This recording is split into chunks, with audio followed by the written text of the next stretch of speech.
En 1929, años de creciente prosperidad terminaron en catástrofe.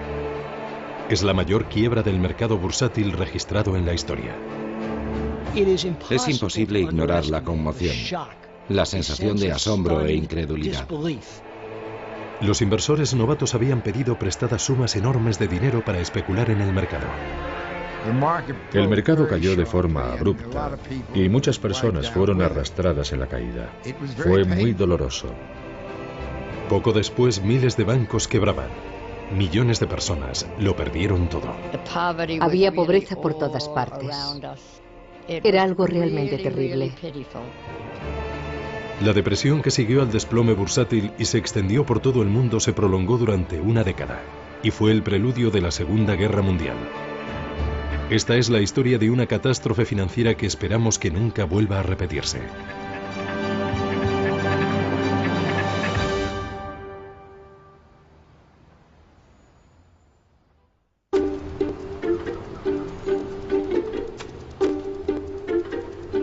Miércoles 23 de octubre de 1929. Sin previo aviso, el precio de las acciones se derrumba en la Bolsa de Nueva York. Los inversores están atónitos. En los últimos 5 años el mercado no ha dejado de subir. En solo una hora se venden la asombrosa cantidad de 2,5 millones de acciones. Al día siguiente continúa la caída en picado. El 24 de octubre, a medida que la gente llegaba a la bolsa, crecía la sensación de que tal vez algo hubiera cambiado. De repente no había compradores. Los inversores querían vender, pero no había compradores para sus acciones. Y los precios empezaron a caer. $2, $4, $10 por acción. Era terrorífico. Aquella mañana el mercado bursátil cayó rápida y abruptamente. De repente las acciones empezaron a bajar 10, 20 o 30 puntos de golpe. No es necesario decir que se oyeron muchos gritos y exclamaciones en el parqué de la Bolsa de Nueva York. La gente estaba sorprendida por lo que estaba pasando y aterrada. Miles de personas empezaron a congregarse delante de la sede de la bolsa. 10.000 personas ocupando la calle desde Broadway hasta el East River. La gente que quería saber qué estaba pasando iba allí. Una enorme muchedumbre se agolpaba en torno al edificio, alrededor de las estatuas y escaleras, esperando conseguir alguna noticia de las personas que salían de la bolsa. Podían oír las voces, los gritos de los agentes comprando y vendiendo, pero no sabían lo que estaba pasando. Por eso se congregaron y esperaron allí hasta averiguarlo. Pocos entre los millares que formaban esa muchedumbre eran conscientes de las dimensiones del desastre que estaba a punto de suceder.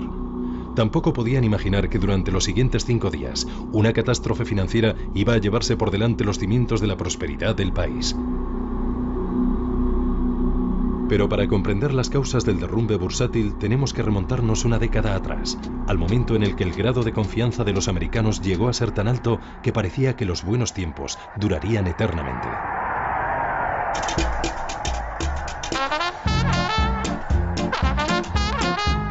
En 1919 Estados Unidos salía victorioso de la Primera Guerra Mundial. El optimismo se respiraba en el aire. Gran Bretaña y sus aliados europeos estaban agotados financieramente a causa de la guerra. Pero la economía de Estados Unidos prosperaba y el mundo bailaba al son de la melodía americana. Las incertidumbres quedaron atrás. Se tenían al parecer pocas dudas acerca de lo que venía. América iba a comenzar la juerga más grande y alegre de la historia, y había mucho que contar al respecto.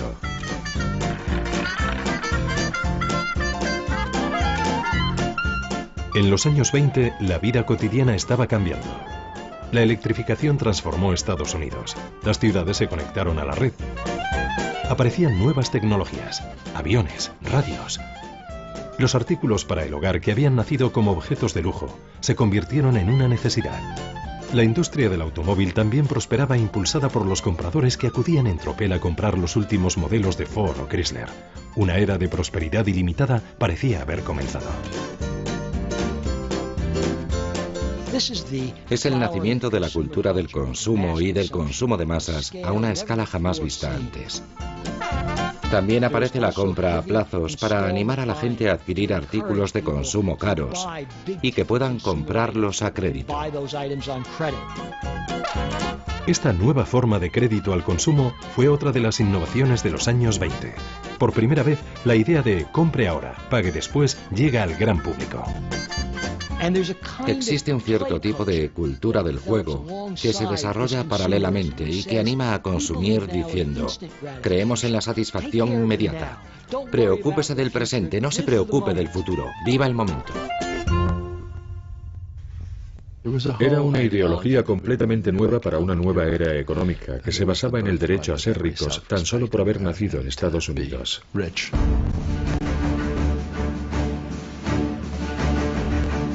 Con créditos asequibles y más ingresos disponibles, los estadounidenses empezaron a buscar nuevas formas para ser más ricos todavía.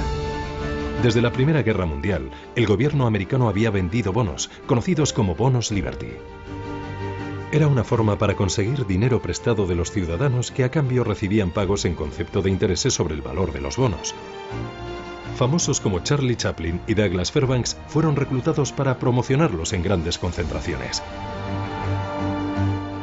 Los bonos Liberty consiguieron que muchos se convirtieran en inversores en valores por primera vez.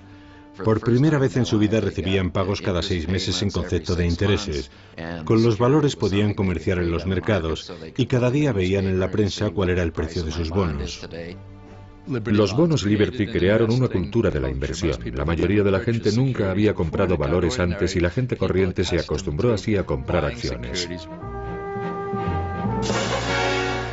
Pero había otro grupo de personas que pensó que podía aprovecharse de esta nueva cultura de la inversión. Los banqueros de Wall Street. Durante muchos años, Wall Street, el centro financiero de Estados Unidos, estuvo formado por un pequeño y elitista grupo de banqueros que hacían negocios entre ellos en una sociedad cerrada para el gran público. Pero un hombre vio una oportunidad que cambiaría el rostro del mundo de las finanzas. Charles Mitchell, presidente de National City Bank, vio un lucrativo vacío en el mercado. Mitchell observó que los inversores habían comprado muchos bonos de los gobiernos durante la Primera Guerra Mundial y pensó: ahora que existe un público inversor, lo que tenemos que hacer es comercializar otros productos, como bonos corporativos y acciones corrientes, y decir a la gente que son inversiones seguras. Mitchell era un auténtico vendedor con grandes ambiciones. Si la gente estaba dispuesta a comprar bonos para financiar al gobierno, seguramente también sentiría la tentación de comprar acciones y participaciones para financiar a compañías privadas que cotizaban en la Bolsa de Valores de Nueva York, consiguiendo así un beneficio en el proceso. Poco a poco, personas que jamás habían soñado con invertir en acciones empezaron a hacerlo, y las acciones perdieron gran parte de su estigma. Históricamente, las acciones siempre habían sido consideradas demasiado arriesgadas para la gente corriente. Pero en los años 20 existía la sensación de que invertir en acciones no solo era seguro, sino también respetable y fiable.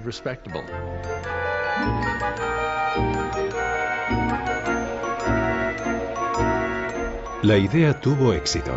Y para explotar este nuevo y lucrativo mercado, Mitchell abrió oficinas de corretaje por todo el país, donde la gente que tenía dinero pero carecía de los conocimientos para invertir en bolsa podía especular en el mercado de valores.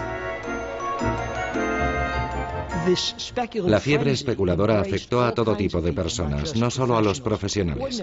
La gente corriente empezó a invertir en un número sin precedentes en todo el país, no solo en Nueva York, en todas las ciudades, en pequeños pueblos. En todo Estados Unidos la gente estaba enamorada de la bolsa.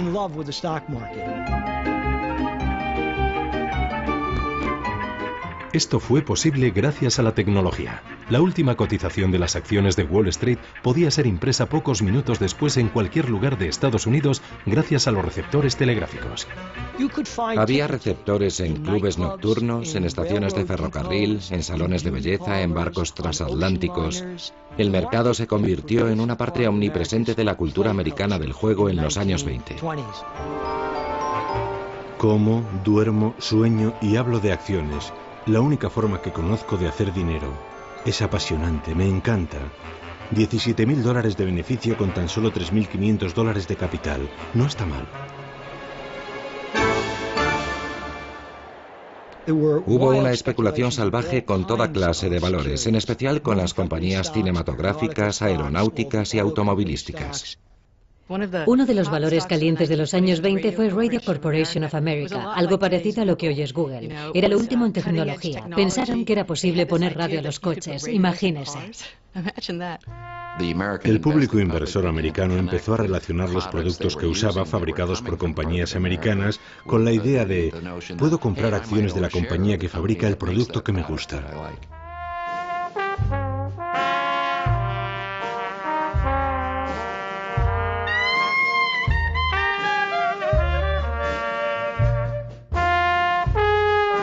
A mediados de los años 20, aproximadamente 3 millones de estadounidenses poseían acciones, y Wall Street cautivaba la imaginación del público.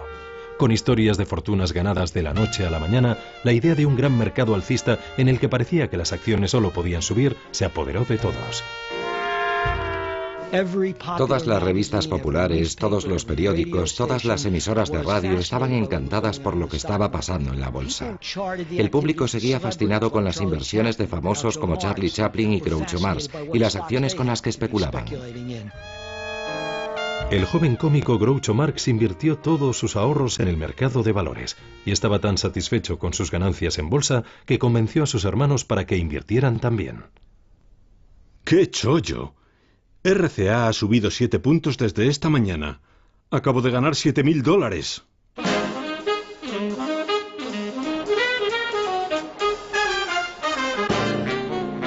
Pero los famosos no fueron los únicos especuladores. Los grandes especuladores de Wall Street se habían convertido en celebridades.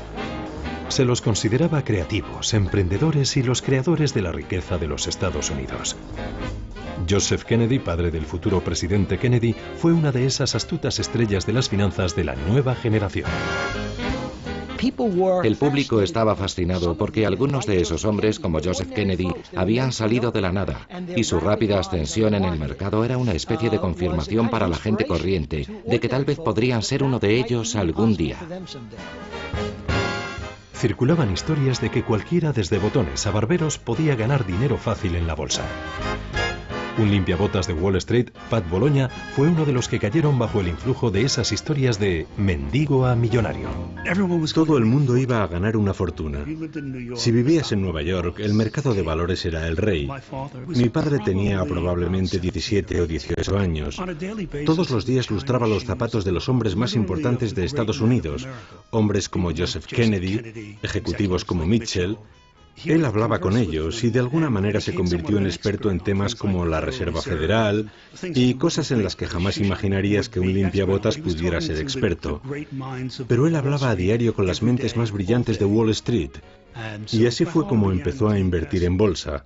La verdad sea dicha, yo aprendí a leer con las páginas de bolsa, porque eso es lo que mi padre hacía. Crecimos con la bolsa. Había bolsa para desayunar y bolsa para cenar cuando él volvía a casa. La bolsa era el mundo. Yo empecé en 1928, porque como muchos jóvenes, quería estar en el sitio en el que todo el mundo estaba ganando mucho dinero. Mi primer trabajo fue de chico de los recados en el parqué de la Bolsa de Valores. Solo tardé una semana o dos en darme cuenta de que la mayor parte del tiempo la gente es codiciosa.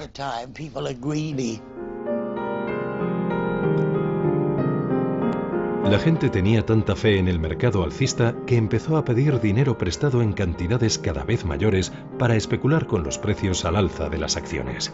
Esta forma de adquirir acciones era conocida como compra a crédito. Al inversor solo se le exigía desembolsar una parte del dinero y su agente de bolsa financiaba el resto. La cultura del compre ahora, pague después había llegado al mercado de valores. Comprar acciones a crédito significa que las estás comprando con dinero prestado. A finales de los años 20, el 90% de las compras se efectuaban con dinero prestado. No había reglas acerca de cuánto podías pedir prestado y se pedían sumas enormes de dinero para comprar acciones. Podías comprar una acción de $100 con $25 y el corredor de bolsa te prestaba los otros 75. Si el precio de las acciones subía, y a finales de los años 20 todo parecía subir, esos $25 podían convertirse en una inversión valorada en 200 o 300. Los créditos para comprar acciones se convirtieron en una parte enorme de la economía de Estados Unidos. De hecho, casi 40 céntimos de cada dólar prestado eran para comprar acciones. Esta ingente entrada de dinero prestado en el mercado bursátil provocó una demanda creciente de acciones que empujó las cotizaciones aún más al alza. En 1928 la bolsa subió un 50% en tan solo 12 meses. Y a medida que el precio de las acciones seguía subiendo, más y más inversores solicitaban préstamos para comprar acciones. Uno de ellos fue el limpiabotas Pat Bologna.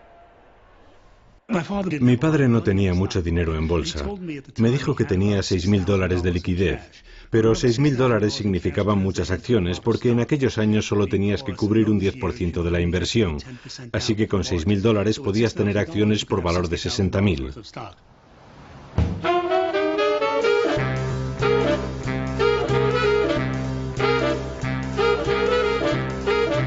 Wall Street estaba hambriento de nuevos clientes.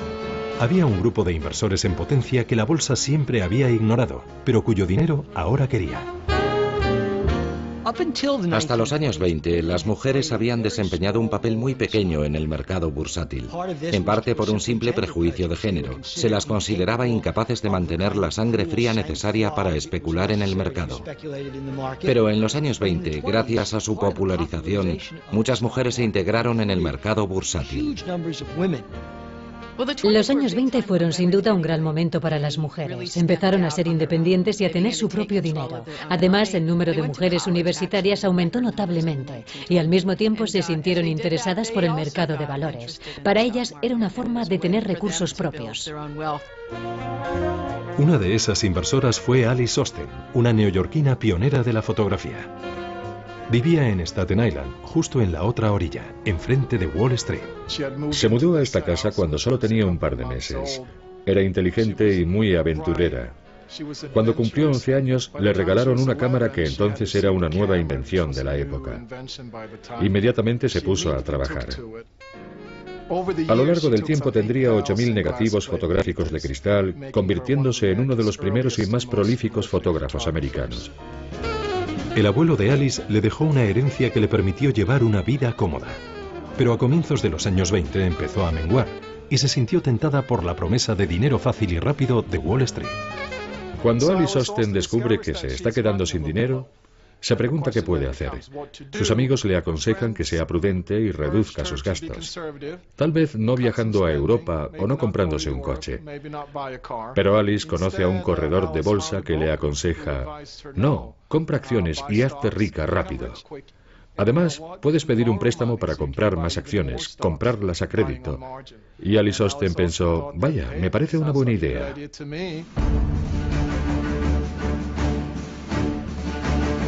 Durante todo el periodo alcista de la bolsa en la década de los 20, el Partido Republicano permaneció en el poder fortalecido por la prosperidad creciente del país. Calvin Coolidge llegó a la presidencia en 1923. Siendo el mismo inversor, guardó un significativo silencio sobre la locura especulativa que reinaba en Wall Street. Calvin Coolidge ejemplifica el temerario e irresponsable laissez-faire, el libre mercado de los años 20. Es famoso por su frase: el negocio de América es el negocio. Fue un periodo de gran prosperidad. El negocio era hacer dinero. Creo que los políticos pensaban: bueno, todo va bien, la economía crece, el mercado se ocupa de todo bastante bien y el trabajo del gobierno es quitarse de en medio.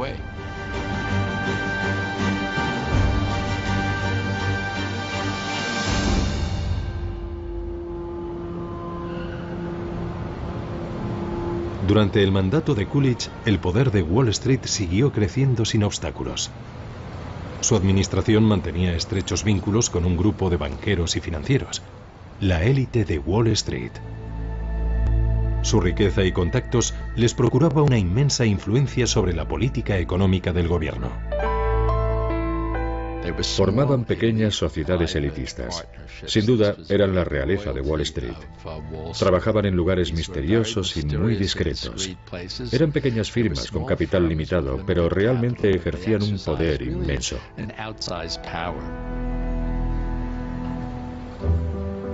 La más prestigiosa entre estas firmas elitistas era el banco JP Morgan.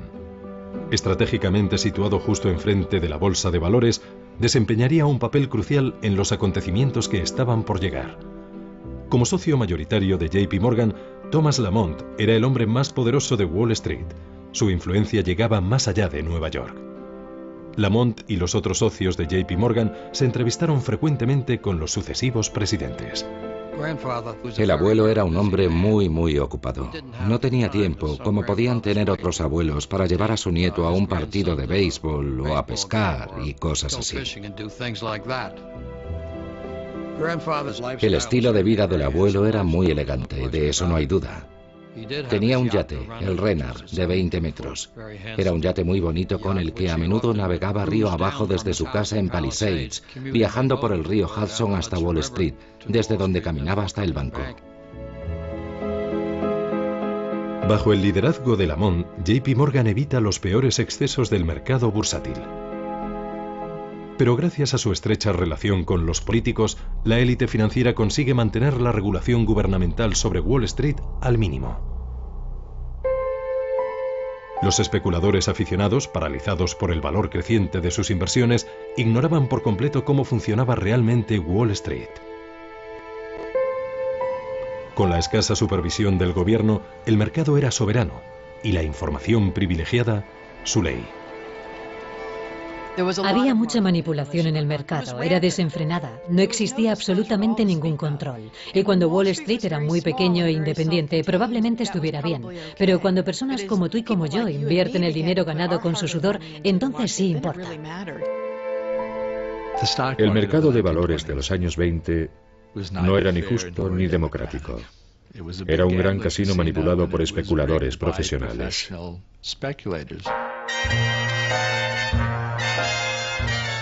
Cuando los pequeños inversores apostaban los ahorros de su vida, no eran conscientes de que todas las probabilidades jugaban en su contra. Los hombres como Joseph Kennedy no hacían sus fortunas eligiendo simplemente las acciones correctas. La verdad era que se aprovechaban de la ingenuidad de los crédulos recién llegados. Un puñado de especuladores se reunía y de forma coordinada empezaban a comprar lenta pero implacablemente una acción determinada. Calentaban a bombo y platillo determinada acción, hacían subir el precio comprándola ellos y la vendían recogiendo los beneficios y dejando al inversor medio con esas acciones y todas las pérdidas. Incluso algunas de las más importantes casas de inversión de Wall Street se dedicaban a este tipo de manipulación del mercado.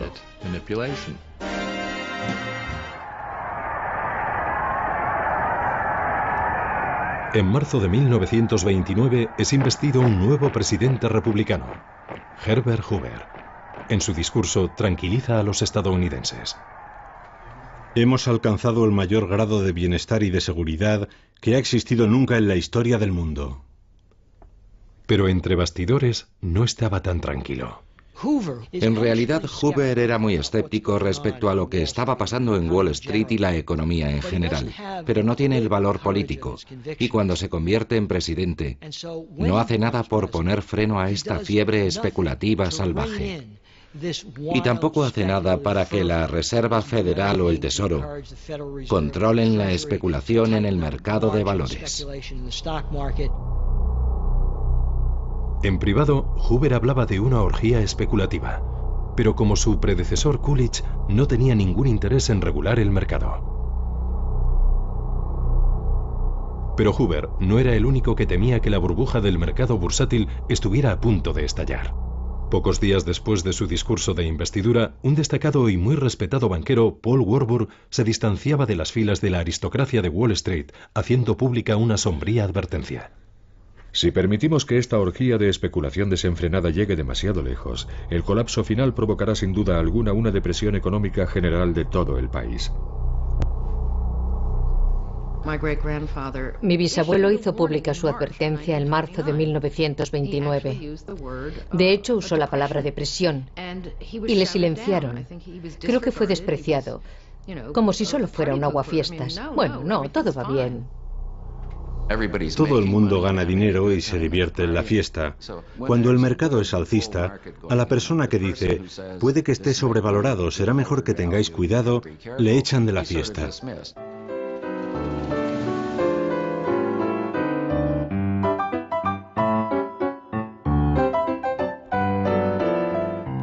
La predicción de Warburg cayó en saco roto, y entre mayo y septiembre de 1929, 60 nuevas compañías fueron presentadas en la Bolsa de Valores de Nueva York, añadiendo más de 100 millones de acciones al mercado, alimentando la burbuja bursátil.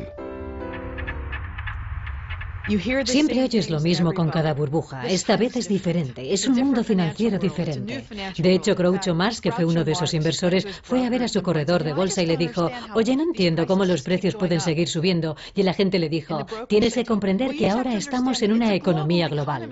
Eso en 1928 o 29. Creo que he oído eso unas cuantas veces desde entonces. Algunos especuladores profesionales sentían que el mercado estaba demasiado caliente. Los más astutos se salieron durante el verano. Un día Joe Kennedy, según los últimos recuerdos de Joe Kennedy, dijo, si el limpiabotas sabe tanto como yo de bolsa, tal vez sea hora de que venda todo.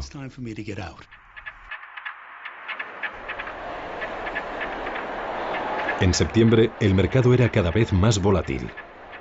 A puerta cerrada, el presidente Hoover reconocía su creciente preocupación.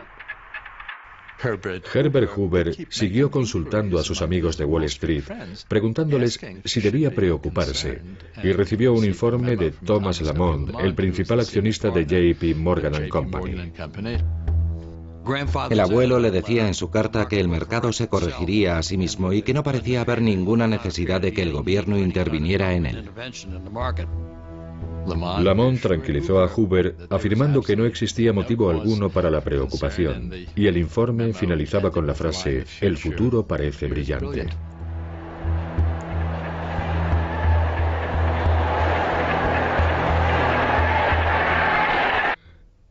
Cinco días después, la bolsa de valores se hundía.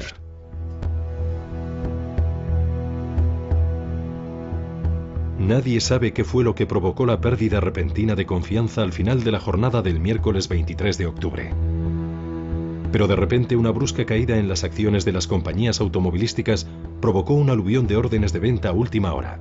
Se vendieron millones de acciones bruscamente. Al día siguiente, el gran crack de 1929 comenzaba.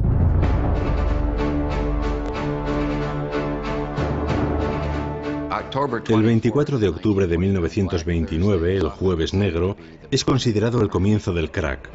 Las enormes caídas asustaron a mucha gente. Es imposible ignorar la conmoción, la sensación de asombro e incredulidad, el pánico de la gente, mientras el mercado caía y caía. Ansiosas de noticias, miles de personas se agolpan delante de la bolsa. La multitud permanecía allí apesadumbrada, mirando al frente fijamente. Acababan de perderlo todo. Las autoridades locales se alarmaron tanto por lo que estaba pasando que enviaron a 400 policías temiendo que se produjera una invasión de la bolsa al estilo de la toma de la Bastilla. Cuentan que había un extraño murmullo en el aire. Una especie de extraño e inquietante sonido, probablemente resultado de las voces de todas esas personas compartiendo su preocupación. La reacción popular fue, esto no puede estar pasando.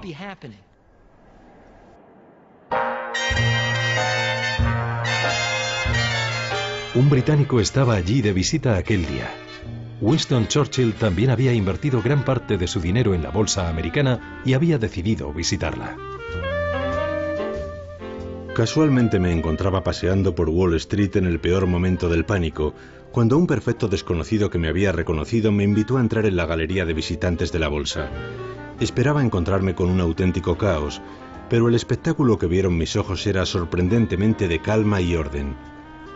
Los 1.200 miembros de la bolsa Caminaban de un lado a otro como en una película a cámara lenta de un laborioso hormiguero, ofreciéndose entre ellos gigantescos montones de acciones a un tercio de su antiguo precio.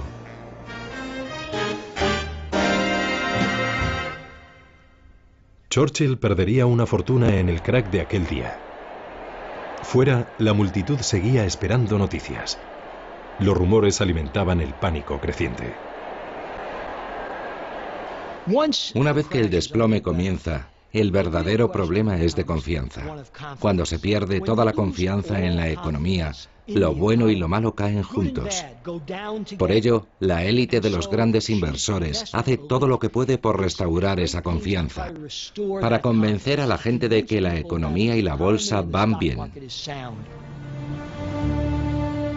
Los banqueros sabían que tenían que hacer algo para evitar el colapso total de las finanzas. Un periodista del Times fue testigo de los acontecimientos. La gente seguía llegando y cada vez era más ruidosa. En mitad de la multitud se formó un remolino. Un hombre en mangas de camisa intentaba abrirse paso para cruzar la calle en dirección a las oficinas de Morgan. Era Charles Mitchell, el presidente de National City Bank. Alcanzó el edificio de oficinas de Morgan y poco después supimos a lo que había ido. Charles Mitchell había sido convocado a una reunión en la sede de JP Morgan.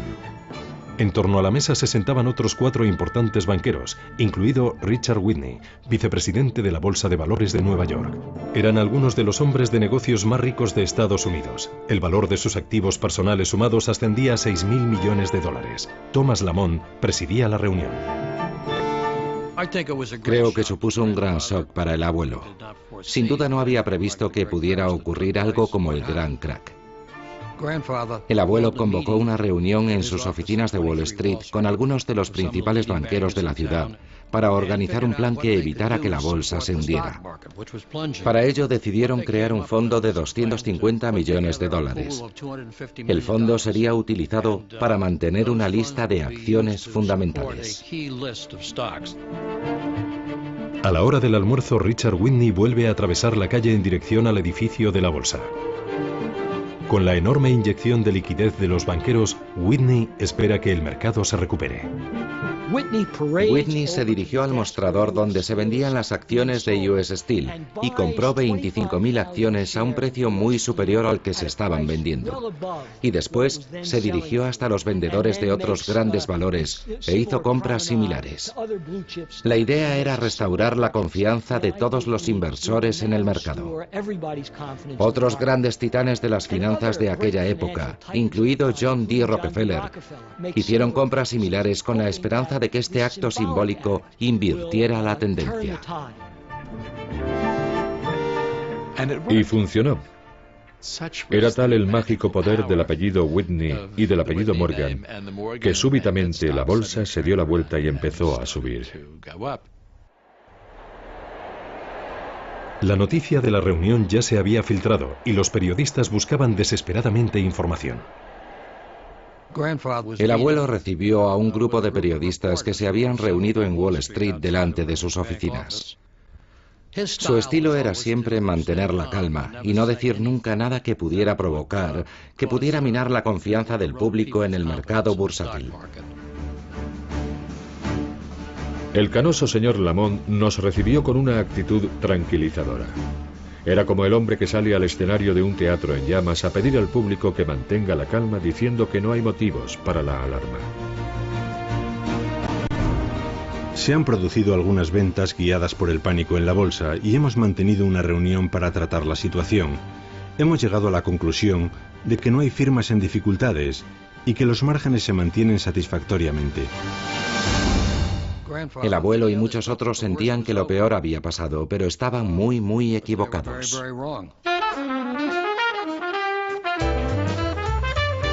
El fin de semana la intervención de los banqueros parecía haber funcionado. Las jornadas del viernes y el sábado transcurrieron con tranquilidad y sin incidentes. El presidente Hoover también intentó calmar los ánimos, repitiendo un mantra que desde entonces se ha repetido muchas veces en las crisis bursátiles. El negocio fundamental del país, la producción y distribución de bienes de consumo, tiene una sólida y próspera base. Pero en las oficinas del distrito financiero, el caos es total. Una de las cosas que olvidamos es lo primitiva que era la tecnología. El 24 de octubre se negociaron tantas acciones que se necesitaron 4 horas después del cierre de la bolsa para imprimir todas las operaciones realizadas. La impresora, completamente desbordada, llevaba horas de retraso con las operaciones realizadas y no servía para nada. Durante toda la noche, las lámparas lucieron en las ventanas de las oficinas, donde los corredores de bolsa y contables luchaban por intentar cerrar las cuentas del día antes de que empezara la siguiente jornada. Se desmayaban en sus escritorios. Los mensajeros caían rendidos sobre el suelo de mármol del banco y se dormían.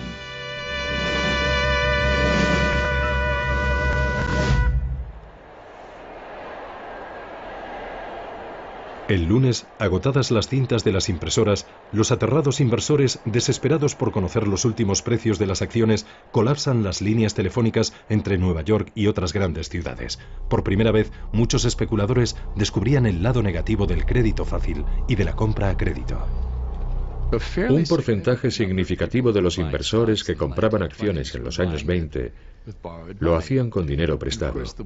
Y por supuesto, lo maravilloso de comprar acciones con dinero prestado es que las ganancias se aceleran y multiplican de una forma tremenda cuando el mercado es alcista. Pero cuando el mercado baja, el mecanismo funciona a la inversa y las pérdidas también se multiplican. Los inversores que solicitaron crédito para comprar acciones ahora tenían que aportar más avales y eso no había pasado mientras el mercado subía. Solo habían invertido $25 por una acción valorada en 100, pero ahora la acción había caído y la sociedad de corretaje bursátil que había hecho esos préstamos empezó a preocuparse de que no se pagaran. Quienes compraron acciones a crédito recibieron llamadas pidiéndoles más dinero o si no sus acciones serían vendidas. Su cuenta necesita $600. En caso de que no recibamos dicha cantidad antes de la 1 del mediodía del martes, todas las acciones de su cuenta serán vendidas. Considérese avisado a tal efecto.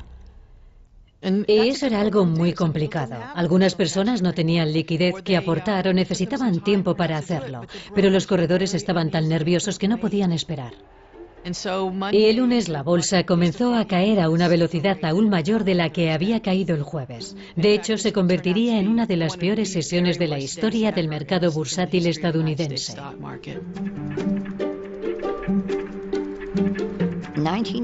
En 1929, cuando la bolsa se hundió, yo era muy joven. Solo tenía 7 años. Sin embargo, recuerdo algunos momentos de aquel día con mucha claridad. No teníamos muchas formas para comunicarnos. Y cuando algo extraordinario ocurría, los periódicos sacaban un extra. Así se llamaba, un extra, por 2 céntimos. Y los chicos recorrían con sus gorras las calles gritando, ¡extra, extra! Léalo todo. En casa siempre bajaba alguien y compraba el diario por 2 céntimos para saber lo que había pasado. Así nos enteramos del crack. Aquel día, Vera estaba con una amiga de la familia cuando llegó la noticia de que la tía de la amiga lo había perdido todo.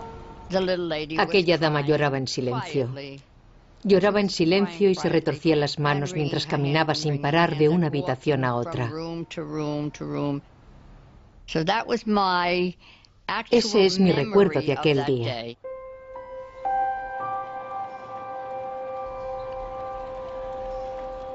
En la mañana del martes, algunos de los nombres más famosos entre las empresas nacionales ven cómo sus precios caen en picado. US Steel, Radio, General Motors, acciones que habían sido el símbolo de los años de prosperidad. El martes, las oleadas de órdenes de venta no dejaban de llegar. Esta vez, las ventas fueron tan fuertes e implacables que no hubo reunión a la hora del almuerzo en JP Morgan. Era evidente que el volumen de ventas hacía inútil cualquier esfuerzo de los banqueros por contener la avalancha. El martes por la tarde, todas las acciones del país valían un 20% menos de lo que costaban cuando abrió el mercado el lunes por la mañana. La industria del país había perdido un 22% de su valor en 36 horas. Hoover era el presidente. Y él y Andrew Mellon, el secretario del Tesoro. eran muy de derechas y creían que la misión del gobierno era no interferir. Creían en el capitalismo puro y sin limitaciones. Así que hicieron muy poco o nada por aminorar el desplome. Dijeron que se arreglaría solo. El mercado se hundió violentamente y mucha gente lo perdió todo. Fue muy doloroso. Prácticamente todo el mundo perdió dinero, igual que ha sucedido ahora.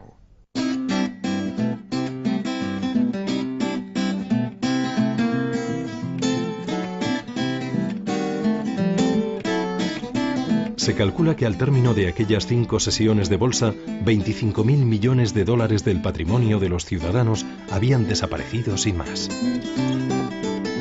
La bolsa sigue cayendo sin parar. Hay órdenes de vender todo. Calculo que con suerte me quedarán unos $500. Un humilde final para un beneficio potencial hace apenas 4 meses de casi $100.000. Por lo menos, me repito a mí mismo, lo he perdido todo en el mayor momento de pánico de la historia. Tuve mucha suerte. Nunca perdí mi trabajo. Me bajaron el sueldo. Afortunadamente, mis jefes eran gente rica. Y cuando me lo dijeron, me preguntaron, ¿por qué sonríes? Les dije, creía que ibais a despedirme. Aquellos que pudieron permitírselo, aceptaron las pérdidas con humor negro. Soy una de las ovejitas esquiladas por Wall Street. Cuando era una niña, un mecenas me dejó $1 millón para mi educación musical. Pero a mí me pareció que no podía vivir con las rentas de $1 millón. Así que pedí a todos mis amigos ricos consejos para invertir en bolsa. Ellos me los dieron y perdí mi $1 millón. Ahora lo único que me queda es mi abrigo de chinchilla. A partir de ahora mis manos no volverán a tocar la bolsa. Solo las teclas del piano. Pero si sois tan afortunados de tener $1 millón, conservadlo. Y no juguéis en bolsa. Otro artista que apostó y perdió fue Groucho Marx. Sus temerarias inversiones le costaron todo lo que había ganado. El destino de Alice Osten, la fotógrafa de Staten Island, fue como el de aquellos que se sintieron atraídos por la bolsa, ignorando los riesgos. Básicamente lo perdió todo. En el año 29 y en el 30 sus inversiones desaparecieron. Fue un auténtico shock para Alice Osten. Pienso que ella, como mucha gente, no se lo creía. No podía creérselo. Pensaba que el mercado se recuperaría, que lo único que tenía que hacer era esperar un poco. Y siguió viviendo como si fuera rica. Alice hipotecó su casa, pero no para pagar las facturas, sino porque una vez más quería hacer un lujoso viaje a Europa. Mi padre lo perdió todo. Lo había perdido todo, pero tenía 22 años, así que se lo tomó magnánimamente. Bueno, cuando tienes 22 años no es tan dramático. La gente que le rodeaba eran personas de 50 y 60 años que perdieron los ahorros de toda la vida y que estaban aterrorizadas. No todo el mundo pudo soportar las pérdidas. Aunque se ha exagerado el número de suicidios, a algunos les pareció la única salida. Todos hemos leído historias acerca de Wall Street, de personas que abrían las ventanas de sus despachos y saltaban. Ocurrió en realidad, no es una leyenda urbana, la gente se suicidaba. Personas que habían trabajado 30 y 40 años en Wall Street, que habían amasado fortunas y que en pocos días lo habían perdido todo. Siento no haber podido devolver los 2 libros antes, pero dada la situación actual en el distrito financiero, el trabajo me lo ha impedido. Ayer una mujer saltó desde el tejado de nuestro edificio, 44 pisos, justo delante de nuestra ventana. Vi su cuerpo tirado en la calle y la visión fue tan terrible que me sentí enfermar.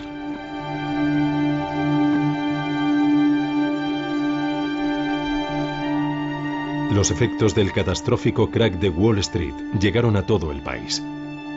Incluso aquellos que nunca habían tenido acciones y que nunca se habían beneficiado del boom bursátil se convirtieron en víctimas también.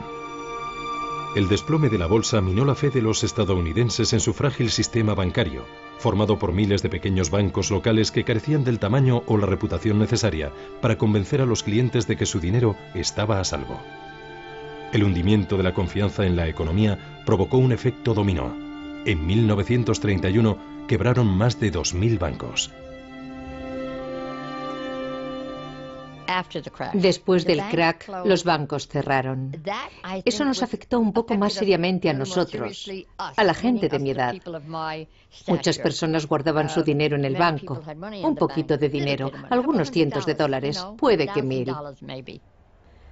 Entonces no existían infraestructuras y tampoco un fondo federal que garantizara los depósitos de los clientes. No existía ninguna forma de apoyar a los bancos. Si los bancos habían tomado decisiones erróneas, lo pagabas tú, ibas a por tu dinero y ya no estaba.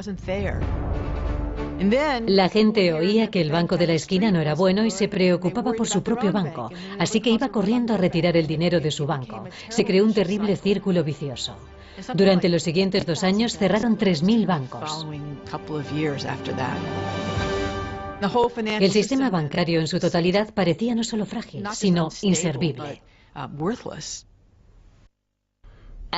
Después de aquello, la gente empezó a desconfiar de los bancos y a guardar los ahorros debajo del colchón.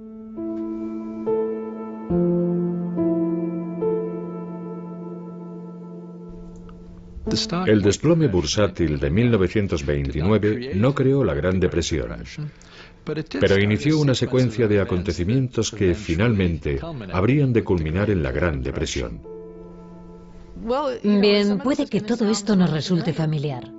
Los bancos prestaban dinero al mercado bursátil, las compañías prestaban dinero, los corredores prestaban dinero y cuando la bolsa cayó todo ese dinero desapareció. Inmediatamente las empresas empezaron a sentir miedo por no disponer de capital y perder dinero. Y empezaron a despedir a trabajadores y a cerrar fábricas. Hubo quiebras masivas y una crisis de liquidez, exactamente del mismo tipo de la que tenemos hoy. Es decir, los negocios no pueden obtener préstamos para mantenerse a flote. Aunque fueran negocios totalmente solventes, no podían conseguir los créditos comerciales a corto plazo necesarios para pagar a sus trabajadores, invertir en equipamiento y pagar a sus proveedores. Así que empezaron a quebrar y en el proceso de quiebra despedían a la gente y como consecuencia el consumo cayó. Y eso fue lo que provocó un daño traumático a toda la sociedad, tan traumático que solo es comparable a la guerra civil, en la memoria de este país, como el momento más trágico de la historia de Estados Unidos. Mi padre tenía una modesta empresa de seguros.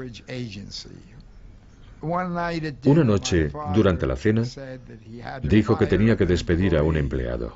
Y yo, caballerosamente, dije, bueno, seguro que encuentra otro trabajo, ¿verdad? Y mi padre me dijo, no, es un hombre mayor y poco capaz. No creo que pueda. Y en ese momento, mi padre se echó a llorar. Era la primera vez que veía llorar a mi padre.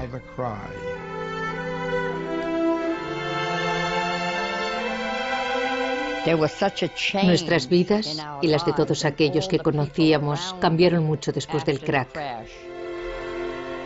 Los padres de muchas de mis amigas perdieron sus trabajos. Y como no podían pagar el alquiler, fueron desahuciados. Había pobreza por todas partes. Los hombres no tenían ropa, iban harapientos, andrajosos, se envolvían los pies con periódicos y cartones, como zapatos improvisados para caminar por la calle. Y cuando ibas a Central Park, te encontrabas con esa zona enorme, un lago abandonado que había sido drenado, y allí hacían pequeñas chozas con cajas de cartones para dormir y pasar la noche. Lo llamaban Hooverville, porque así se llamaba nuestro presidente en aquel momento. Y por supuesto, el desplome de la bolsa y toda aquella pobreza era, claro, culpa suya. Fue muy, muy doloroso.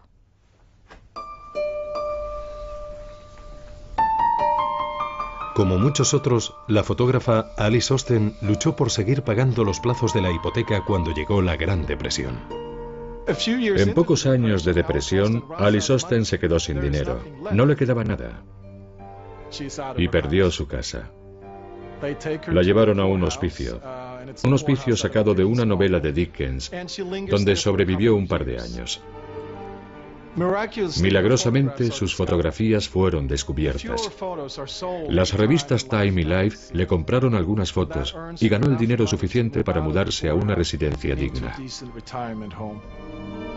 En cierta forma, sus fotografías acudieron en su auxilio. La salvaron de la pobreza y le permitieron vivir dignamente 1 o 2 años. Paul Warburg, quien con tanta precisión había pronosticado el desplome bursátil y la depresión, salvó del desastre al banco que dirigía saliéndose de la bolsa a tiempo. Pero eso no supuso ningún consuelo para él. Probablemente mi bisabuelo nunca recuperó su equilibrio personal después del crack. Le llamaron la Cassandra de Wall Street. Creo que le resultaba muy doloroso. Todos recordamos que Cassandra no solo pudo ver el futuro, también fue condenada a ser ignorada. Creo que le provocó su propia depresión personal. Dudo mucho que alguna vez dijera, ya os lo dije.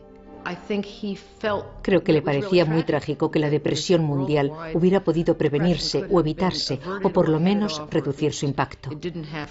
Y pienso que probablemente eso le condujo a una muerte temprana.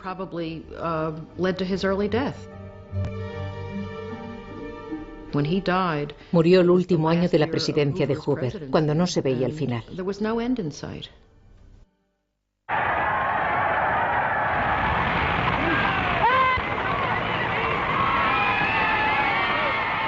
Pero en 1932, 12 años de mandato republicano llegaban a su fin.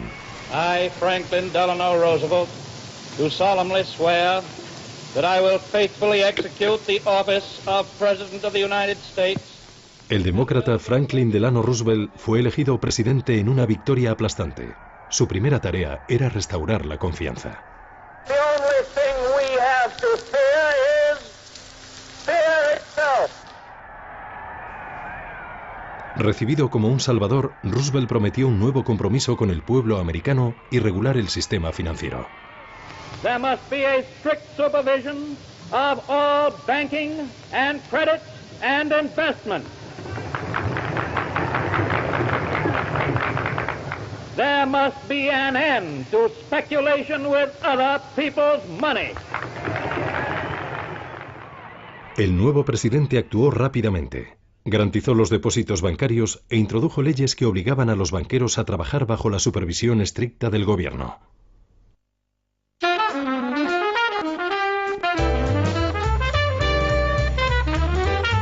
El Comité de Banca del Senado abrió una investigación. Duraría más de 3 años, y las 10.000 páginas de testimonios ennegrecieron la reputación de Wall Street. Ferdinand Pecora, el ambicioso abogado del comité, retó a la élite de los banqueros a que explicaran su conducta. Llamó a testificar a esos banqueros. ¿Y qué descubre? Descubre que Charlie Mitchell, de National City Corp, había vendido acciones a su mujer para evitar pagar impuestos. Richard Whitney, quien con tanta audacia compró acciones el Jueves Negro, perdió su dinero, pidió prestada a su hermano y, como tampoco le salió bien, empezó a robar a sus clientes. Finalmente fue condenado a prisión. El banco más prestigioso de América, JP Morgan, estaba igualmente muy lejos de ser inocente. Las vistas descubrieron evidencias de una lista que ofrecía acciones preferentes a amigos influyentes, incluido un antiguo presidente. No solo había socios de Morgan y miembros de la familia Morgan, también importantes ejecutivos de empresa e incluso algunos políticos. Calvin Coolidge, por ejemplo, estaba en dicha lista de acciones preferentes. Fue una práctica que mucha gente consideró incorrecta. Ferdinand Pecora dijo una gran frase. Eran revelaciones escandalosas de la baja estofa de las altas esferas. Me encanta, porque podemos decir lo mismo hoy en día. En respuesta al escándalo público ante los negocios sucios de los banqueros, el presidente Roosevelt creó la SEC, la Comisión de Bolsa y Valores de Estados Unidos. Su misión, limpiar Wall Street. Al frente de ella puso a un hombre que sabía más que la mayoría sobre prácticas poco éticas. Cuando el presidente Roosevelt creó la SEC para controlar a Wall Street, nombró a su viejo amigo y seguidor Joe Kennedy como presidente. Es como poner al zorro a vigilar el gallinero.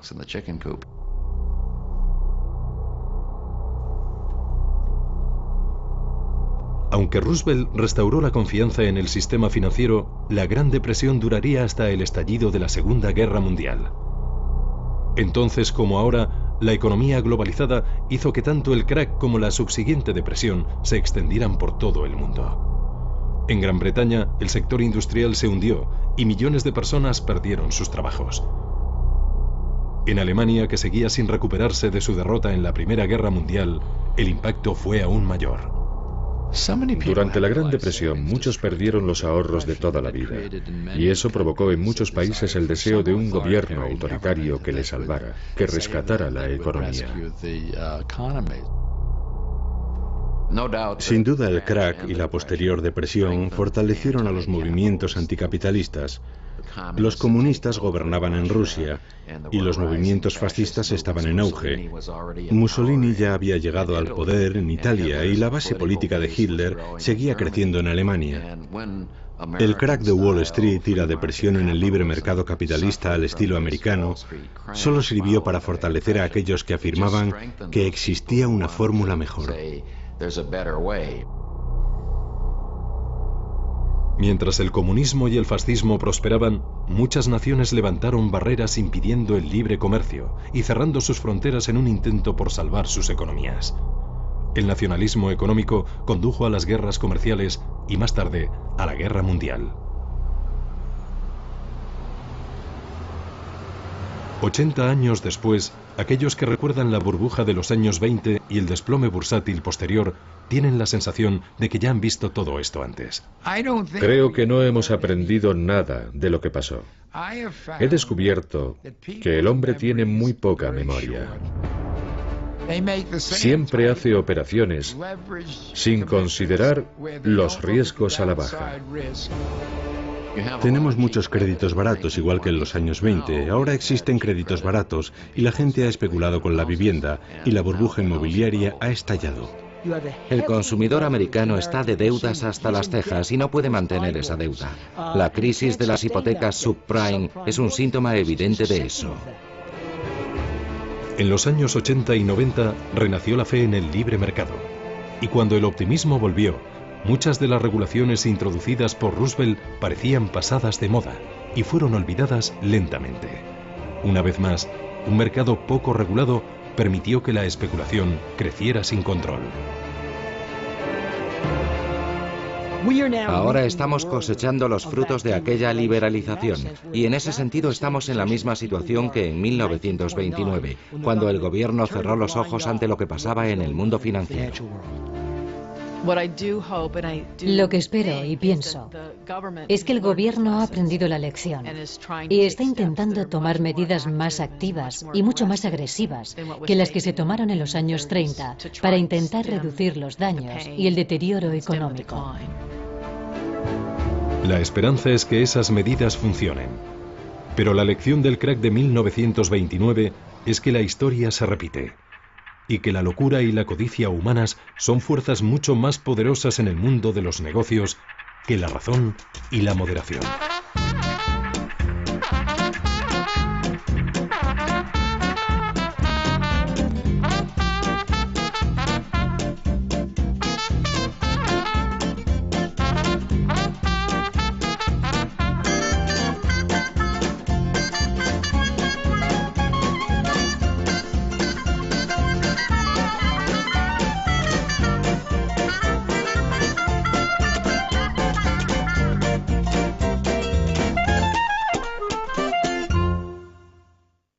Que nunca vuelva a repetirse.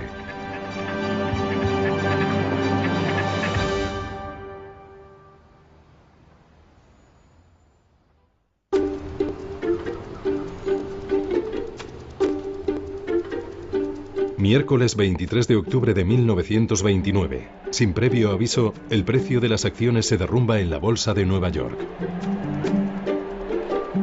Los inversores están atónitos. En los últimos 5 años el mercado no ha dejado de subir. En solo una hora se venden la asombrosa cantidad de 2,5 millones de acciones. Al día siguiente continúa la caída en picado. El 24 de octubre, a medida que la gente llegaba a la bolsa, crecía la sensación de que tal vez algo hubiera cambiado. De repente no había compradores. Los inversores querían vender, pero no había compradores para sus acciones. Y los precios empezaron a caer. $2, $4, $10 por acción. Era terrorífico. Aquella mañana el mercado bursátil cayó rápida y abruptamente. De repente las acciones empezaron a bajar 10, 20 o 30 puntos de golpe. No es necesario decir que se oyeron muchos gritos y exclamaciones en el parqué de la bolsa de Nueva York. La gente estaba sorprendida por lo que estaba pasando y aterrada. Miles de personas empezaron a congregarse delante de la sede de la bolsa.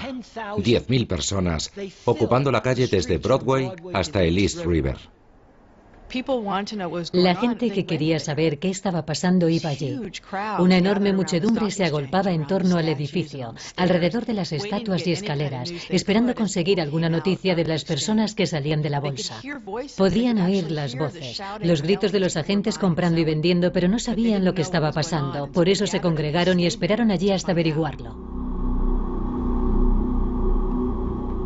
Pocos entre los millares que formaban esa muchedumbre eran conscientes de las dimensiones del desastre que estaba a punto de suceder. Tampoco podían imaginar que durante los siguientes 5 días, una catástrofe financiera iba a llevarse por delante los cimientos de la prosperidad del país.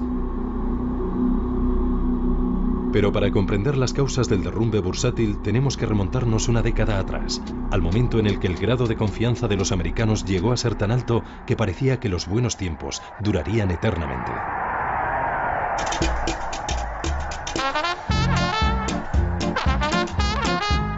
En 1919 Estados Unidos salía victorioso de la Primera Guerra Mundial.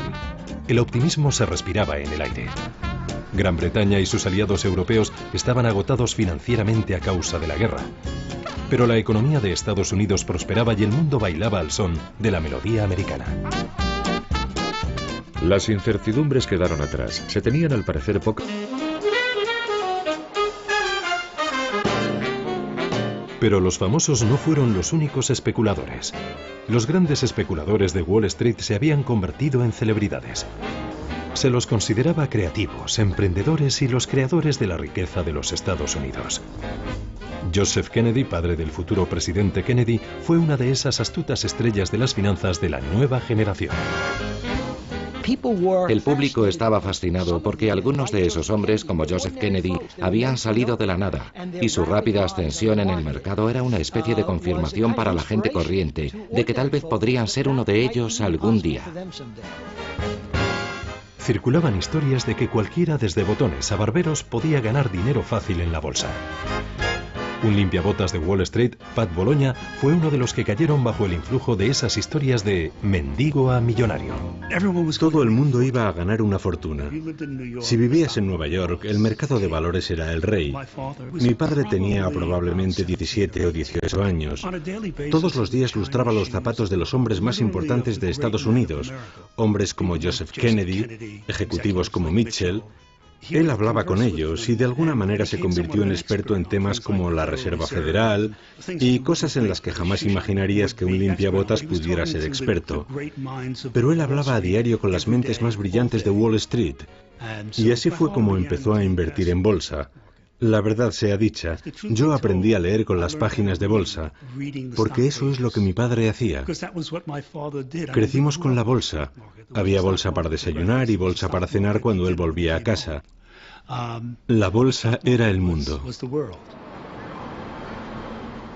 Yo empecé en 1928, porque como muchos jóvenes, quería estar en el sitio en el que todo el mundo estaba ganando mucho dinero. Mi primer trabajo fue de chico de los recados en el parqué de la Bolsa de Valores. Solo tardé una semana o dos en darme cuenta de que la mayor parte del tiempo la gente es codiciosa.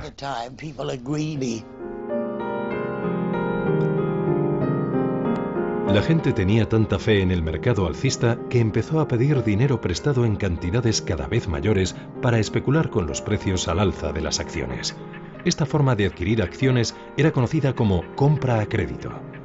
Al inversor solo se le exigía desembolsar una parte del dinero y su agente de bolsa financiaba el resto. La cultura del compre ahora, pague después había llegado al mercado de valores. Comprar acciones a crédito significa que las estás comprando con dinero prestado. A finales de los años 20, el 90% de las compras se efectuaban con dinero prestado. No había reglas acerca de cuánto podías pedir prestado y se pedían sumas enormes de dinero para comprar acciones. Con la pérdida repentina de confianza al final de la jornada del miércoles 23 de octubre. Pero de repente una brusca caída en las acciones de las compañías automovilísticas provocó un aluvión de órdenes de venta a última hora. Se vendieron millones de acciones bruscamente. Al día siguiente, el gran crack de 1929 comenzaba.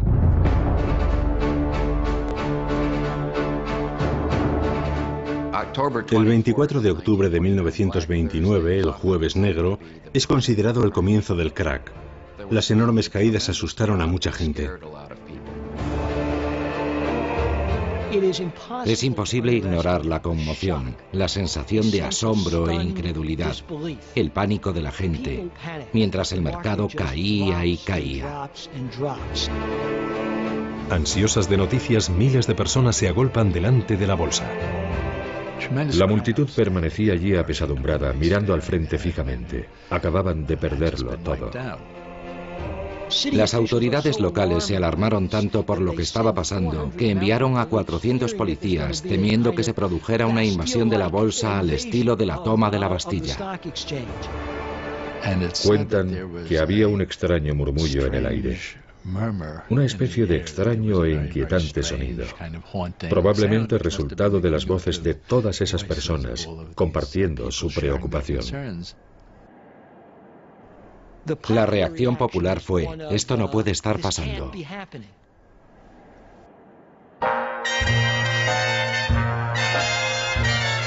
Un británico estaba allí de visita aquel día.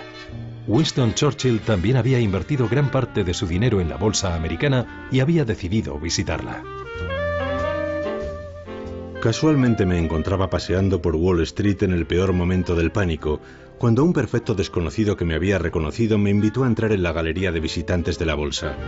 Esperaba encontrarme con un auténtico caos, pero el espectáculo que vieron mis ojos era sorprendentemente de calma y orden.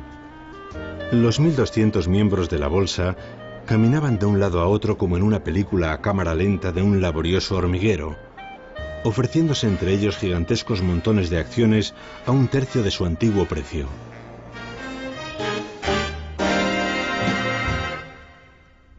Churchill perdería una fortuna en el crack de aquel día. Fuera, la multitud seguía esperando noticias. Los rumores alimentaban el pánico creciente. Una vez que el desplome comienza, el verdadero problema es de confianza. Cuando se pierde toda la confianza en la economía, lo bueno y lo malo caen juntos. Por ello, la élite de los grandes inversores hace todo lo que puede por restaurar esa confianza. El mercado de valores, y estaba tan satisfecho con sus ganancias en bolsa que convenció a sus hermanos para que invirtieran también. ¡Qué chollo! RCA ha subido 7 puntos desde esta mañana. Acabo de ganar $7.000.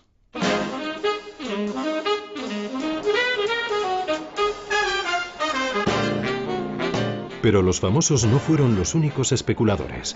Los grandes especuladores de Wall Street se habían convertido en celebridades. Se los consideraba creativos, emprendedores y los creadores de la riqueza de los Estados Unidos. Joseph Kennedy, padre del futuro presidente Kennedy, fue una de esas astutas estrellas de las finanzas de la nueva generación. El público estaba fascinado porque algunos de esos hombres, como Joseph Kennedy, habían salido de la nada, y su rápida ascensión en el mercado era una especie de confirmación para la gente corriente de que tal vez podrían ser uno de ellos algún día. Circulaban historias de que cualquiera, desde botones a barberos, podía ganar dinero fácil en la bolsa. Un limpiabotas de Wall Street, Pat Bologna, fue uno de los que cayeron bajo el influjo de esas historias de mendigo a millonario. Todo el mundo iba a ganar una fortuna. Si vivías en Nueva York, el mercado de valores era el rey. Mi padre tenía probablemente 17 o 18 años. Todos los días lustraba los zapatos de los hombres más importantes de Estados Unidos, hombres como Joseph Kennedy, ejecutivos como Mitchell. Él hablaba con ellos y de alguna manera se convirtió en experto en temas como la Reserva Federal y cosas en las que jamás imaginarías que un limpiabotas pudiera ser experto. Pero él hablaba a diario con las mentes más brillantes de Wall Street y así fue como empezó a invertir en bolsa.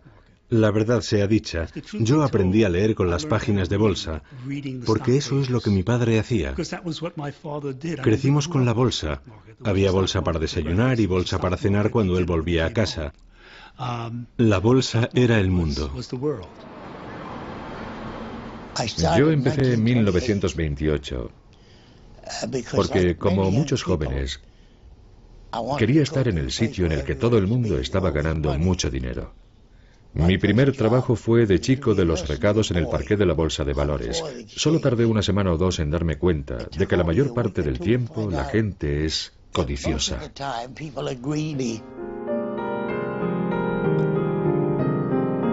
La gente tenía tanta fe en el mercado alcista que empezó a pedir dinero prestado en cantidades cada vez mayores para especular con los precios al alza de las acciones.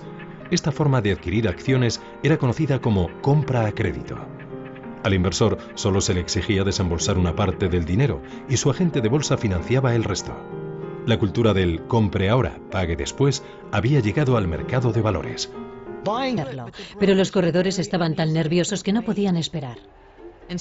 Y el lunes la bolsa comenzó a caer a una velocidad aún mayor de la que había caído el jueves. De hecho, se convertiría en una de las peores sesiones de la historia del mercado bursátil estadounidense.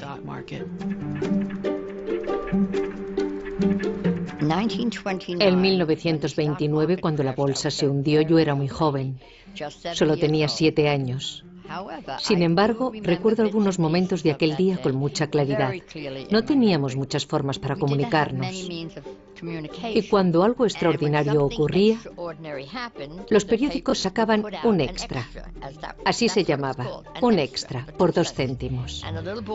Y los chicos recorrían con sus gorras las calles gritando, ¡extra, extra!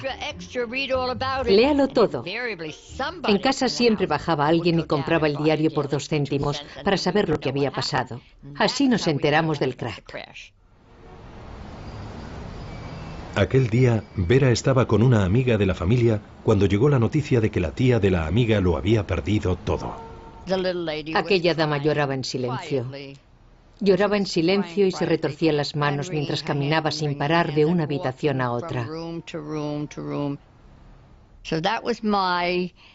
Ese es mi recuerdo de aquel día.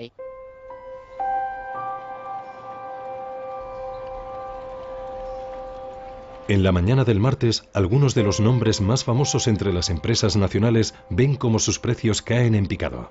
US Steel, Radio, General Motors. Acciones que habían sido el símbolo de los años de prosperidad.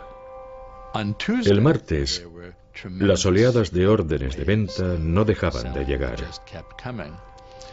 Esta vez, las ventas fueron tan fuertes e implacables que no hubo reunión a la hora del almuerzo en JP Morgan. Era evidente que el volumen de ventas hacía inútil cualquier esfuerzo de los banqueros por contener la avalancha. El martes por la tarde, todas las acciones del país valían un 20% menos de lo que costaban cuando abrió el mercado el lunes por la mañana. La industria del país había perdido un 22% de su valor en 36 horas. Hoover era el presidente. Y él y Andrew Mellon, el secretario del Tesoro, eran muy de derechas y creían que la misión del gobierno era no interferir. Creían en el capitalismo puro y sin limitaciones. Así que hicieron muy poco o nada por aminorar el desplome. Dijeron que se arreglaría solo. Durante todo el periodo alcista de la bolsa en la década de los 20, el Partido Republicano permaneció en el poder fortalecido por la prosperidad creciente del país. Calvin Coolidge llegó a la presidencia en 1923. Siendo el mismo inversor, guardó un significativo silencio sobre la locura especulativa que reinaba en Wall Street. Calvin Coolidge ejemplifica el temerario e irresponsable laissez-faire, el libre mercado de los años 20. Es famoso por su frase: "El negocio de América es el negocio". Fue un periodo de gran prosperidad. El negocio era hacer dinero. Creo que los políticos pensaban, bueno, todo va bien, la economía crece, el mercado se ocupa de todo bastante bien y el trabajo del gobierno es quitarse de en medio.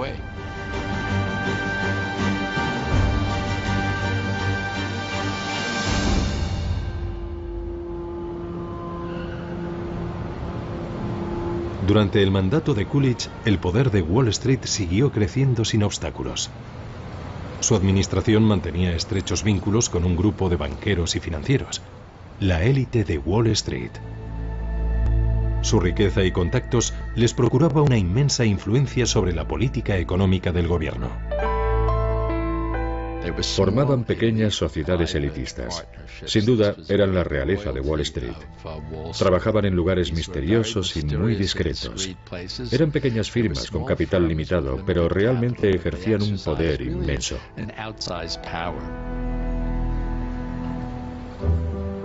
La más prestigiosa entre estas firmas elitistas era el banco JP Morgan. Estratégicamente situado justo enfrente de la bolsa de valores, desempeñaría un papel crucial en los acontecimientos que estaban por llegar. Como socio mayoritario de JP Morgan, Thomas Lamont era el hombre más poderoso de Wall Street. Su influencia llegaba más allá de Nueva York. Lamont y los otros socios de JP Morgan se entrevistaron frecuentemente con los sucesivos presidentes. El abuelo era un hombre muy ocupado. No tenía tiempo, como podían tener otros abuelos, para llevar a su nieto a un partido de béisbol o a pescar y cosas así. El estilo de vida del abuelo era muy elegante, de eso no hay duda. Tenía un yate, el Renard, de 20 metros. Era un yate muy bonito con el que a menudo navegaba río abajo desde su casa en Palisades, viajando por el río Hudson hasta Wall Street, desde donde caminaba hasta el banco. Bajo el liderazgo de Lamont, JP Morgan evita los peores excesos del mercado bursátil. Pero gracias a su estrecha relación con los políticos, la élite financiera consigue mantener la regulación gubernamental sobre Wall Street al mínimo. Los especuladores aficionados. El desplome de la bolsa minó la fe de los estadounidenses en su frágil sistema bancario, formado por miles de pequeños bancos locales que carecían del tamaño o la reputación necesaria para convencer a los clientes de que su dinero estaba a salvo. El hundimiento de la confianza en la economía provocó un efecto dominó. En 1931 quebraron más de 2.000 bancos. Después del crack, los bancos cerraron. Eso nos afectó un poco más seriamente a nosotros, a la gente de mi edad. Muchas personas guardaban su dinero en el banco, un poquito de dinero, algunos cientos de dólares, puede que 1.000. Entonces no existían infraestructuras y tampoco un fondo federal que garantizara los depósitos de los clientes. No existía ninguna forma de apoyar a los bancos. Si los bancos habían tomado decisiones erróneas, lo pagabas tú, ibas a por tu dinero y ya no estaba. La gente oía que el banco de la esquina no era bueno y se preocupaba por su propio banco, así que iba corriendo a retirar el dinero de su banco. Se creó un terrible círculo vicioso. Durante los siguientes 2 años cerraron 3.000 bancos. El sistema bancario en su totalidad parecía no solo frágil, sino inservible. Después de aquello, la gente empezó a desconfiar de los bancos y a guardar los ahorros debajo del colchón.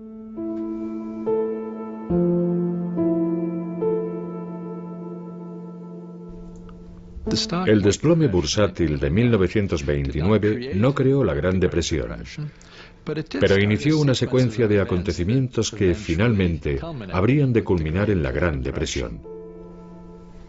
Bien, puede que todo esto nos resulte familiar. Los bancos prestaban dinero al mercado bursátil, las compañías prestaban dinero, los corredores prestaban dinero y cuando la bolsa cayó todo ese dinero desapareció.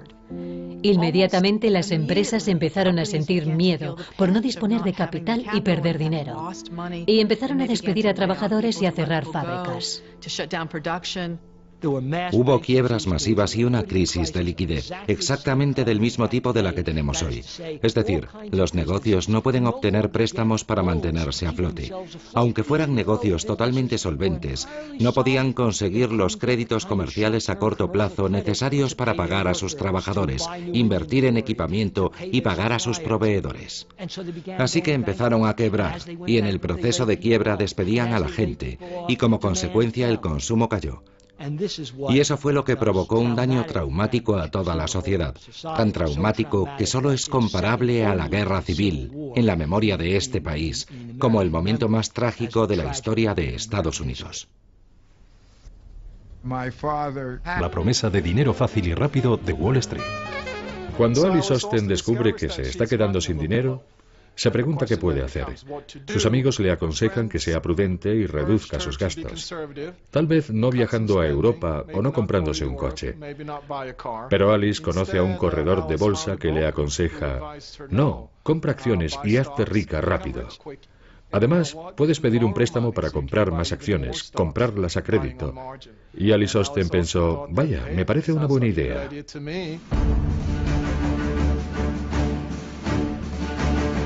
Durante todo el periodo alcista de la bolsa en la década de los 20, el Partido Republicano permaneció en el poder fortalecido por la prosperidad creciente del país. Calvin Coolidge llegó a la presidencia en 1923. Siendo el mismo inversor, guardó un significativo silencio sobre la locura especulativa que reinaba en Wall Street. Calvin Coolidge ejemplifica el temerario e irresponsable laissez-faire, el libre mercado de los años 20. Es famoso por su frase: el negocio de América es el negocio. Fue un periodo de gran prosperidad. El negocio era hacer dinero. Creo que los políticos pensaban: bueno, todo va bien, la economía crece, el mercado se ocupa de todo bastante bien y el trabajo del gobierno es quitarse de en medio.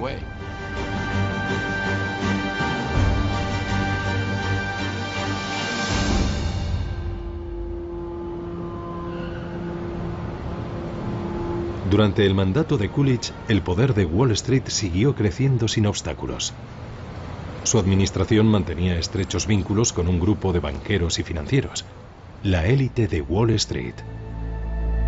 Su riqueza y contactos les procuraba una inmensa influencia sobre la política económica del gobierno. Formaban pequeñas sociedades elitistas. Sin duda, eran la realeza de Wall Street. Trabajaban en lugares misteriosos y muy discretos. Eran pequeñas firmas con capital limitado, pero realmente ejercían un poder inmenso.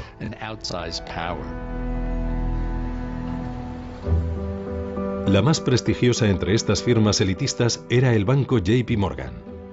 Estratégicamente situado justo enfrente de la bolsa de valores, desempeñaría un papel crucial en los acontecimientos que estaban por llegar. Como socio mayoritario de JP Morgan, Thomas Lamont era el hombre más poderoso de Wall Street. Su influencia llegaba más allá de Nueva York. Lamont y los otros socios de JP Morgan se entrevistaron frecuentemente con los sucesivos presidentes. El abuelo era un hombre muy ocupado. No tenía tiempo, como podían tener otros abuelos, para llevar a su nieto a un partido de béisbol o a pescar y cosas así. El estilo de vida del abuelo era muy... Casualmente me encontraba paseando por Wall Street en el peor momento del pánico, cuando un perfecto desconocido que me había reconocido me invitó a entrar en la galería de visitantes de la bolsa. Esperaba encontrarme con un auténtico caos, pero el espectáculo que vieron mis ojos era sorprendentemente de calma y orden. Los 1.200 miembros de la bolsa caminaban de un lado a otro como en una película a cámara lenta de un laborioso hormiguero, ofreciéndose entre ellos gigantescos montones de acciones a un tercio de su antiguo precio.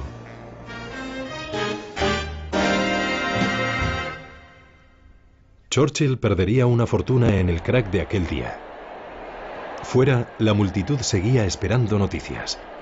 Los rumores alimentaban el pánico creciente.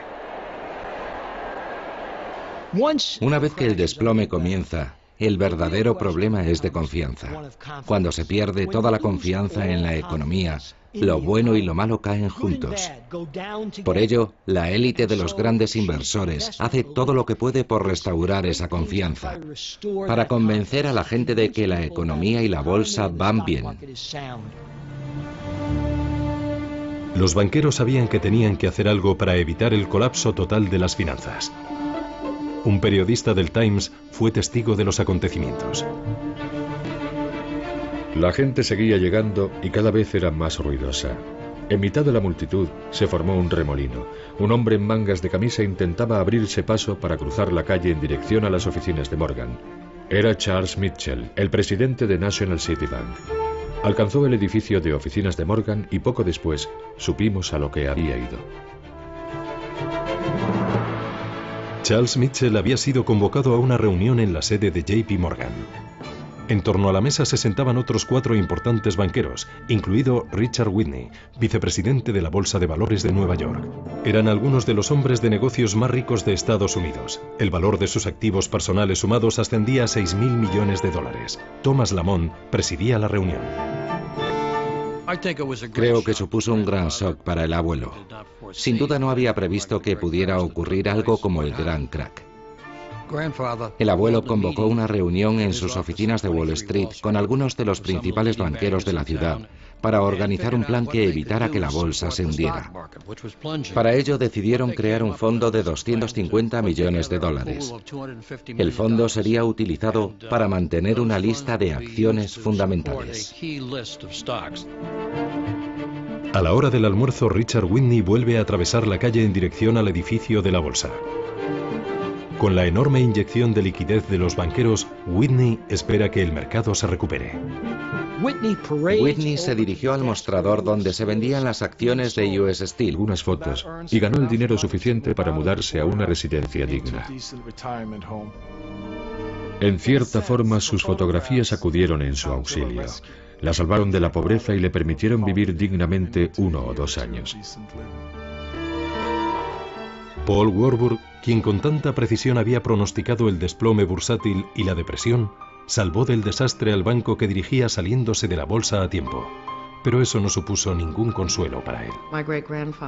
Probablemente mi bisabuelo nunca recuperó su equilibrio personal después del crack. Le llamaron la Cassandra de Wall Street. Creo que le resultaba muy doloroso. Todos recordamos que Cassandra no solo pudo ver el futuro, también fue condenada a ser ignorada. Creo que le provocó su propia depresión personal. Dudo mucho que alguna vez dijera, ya os lo dije. Creo que le parecía muy trágico que la depresión mundial hubiera podido prevenirse o evitarse, o por lo menos reducir su impacto. Y pienso que probablemente eso le condujo a una muerte temprana.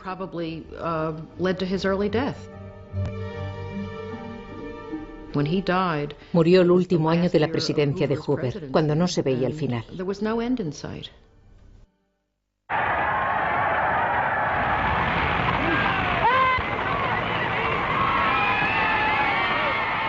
Pero en 1932, 12 años de mandato republicano llegaban a su fin. I, Franklin Delano Roosevelt, do solemnly swear that I will faithfully execute the office of President of the United States. El demócrata Franklin Delano Roosevelt fue elegido presidente en una victoria aplastante. Su primera tarea era restaurar la confianza. The only thing we have to fear is fear itself. Recibido como un salvador, Roosevelt prometió un nuevo compromiso con el pueblo americano y regular el sistema financiero. There must be a strict supervision of all banking and credit and investment. There must be an end to speculation with other people's money. El nuevo presidente actuó rápidamente. Garantizó los depósitos bancarios e introdujo leyes que obligaban a los banqueros a trabajar bajo la supervisión estricta del gobierno.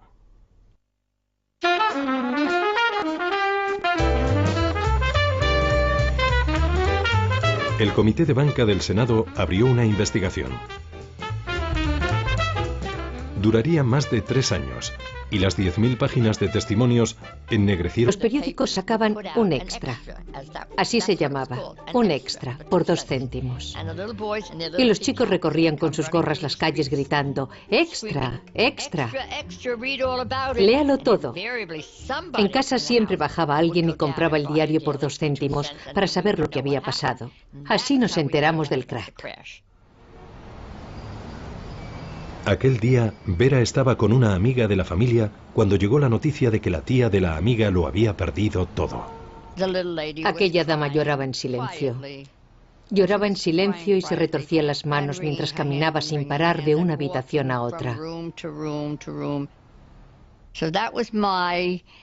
Ese es mi recuerdo de aquel día.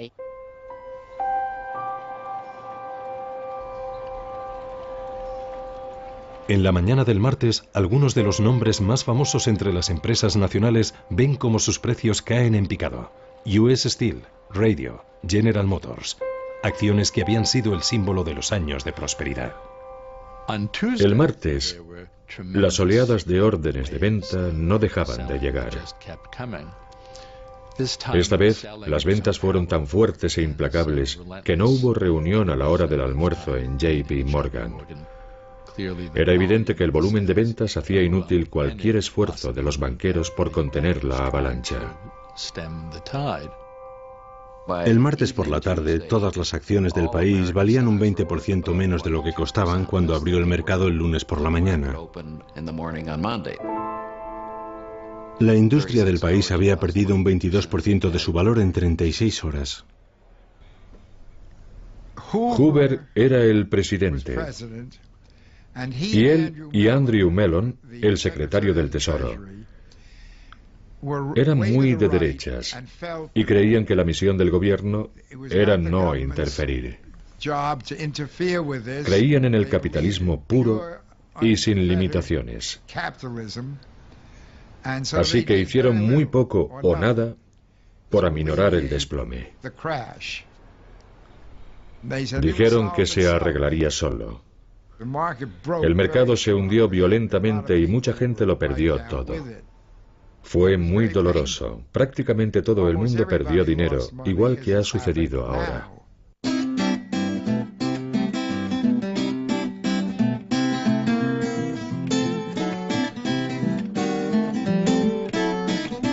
Se calcula que al término de aquellas 5 sesiones de bolsa, 25.000 millones de dólares del patrimonio de los ciudadanos habían desaparecido sin más. La bolsa sigue cayendo sin parar. Hay órdenes de vender todo.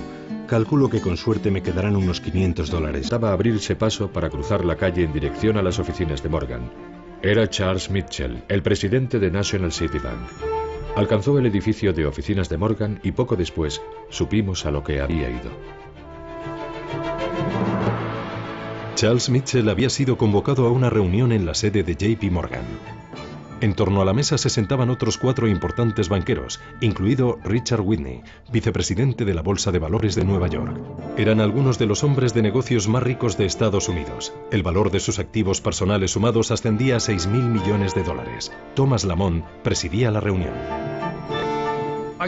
Creo que supuso un gran shock para el abuelo.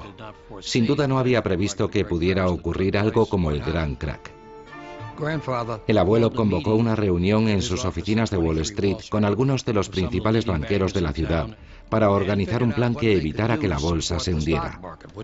Para ello decidieron crear un fondo de $250 millones. El fondo sería utilizado para mantener una lista de acciones fundamentales. A la hora del almuerzo, Richard Whitney vuelve a atravesar la calle en dirección al edificio de la bolsa. Con la enorme inyección de liquidez de los banqueros, Whitney espera que el mercado se recupere.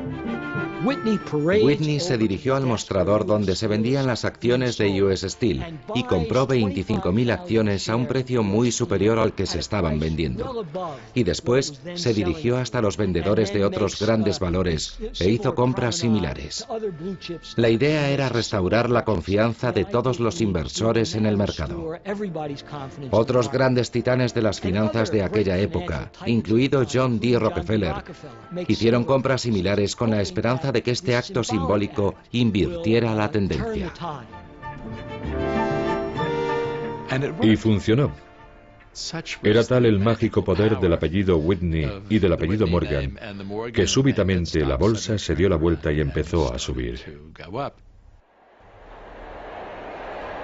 La noticia de la reunión ya se había filtrado y los periodistas buscaban desesperadamente información. El abuelo recibió a un grupo de periodistas que se habían reunido en Wall Street delante de sus oficinas. Su estilo era siempre mantener la calma y no decir nunca nada que pudiera provocar, que pudiera minar la confianza del público en el mercado bursátil. El canoso señor Lamont nos recibió con una actitud tranquilizadora. Era como el hombre que sale al escenario de un teatro en llamas a pedir al público que mantenga la calma diciendo que no hay motivos para la alarma. Se han producido algunas ventas guiadas por el pánico en la bolsa y hemos mantenido una reunión para tratar la situación. En los acontecimientos.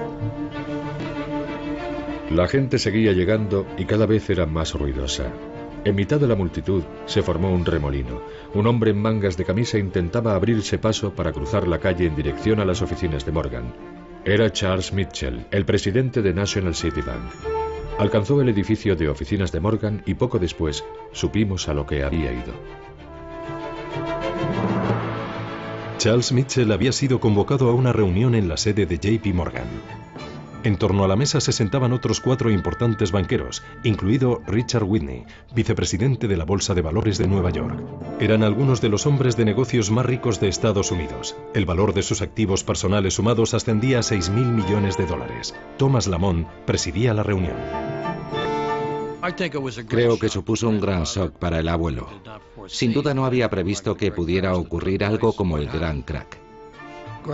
El abuelo convocó una reunión en sus oficinas de Wall Street con algunos de los principales banqueros de la ciudad para organizar un plan que evitara que la bolsa se hundiera.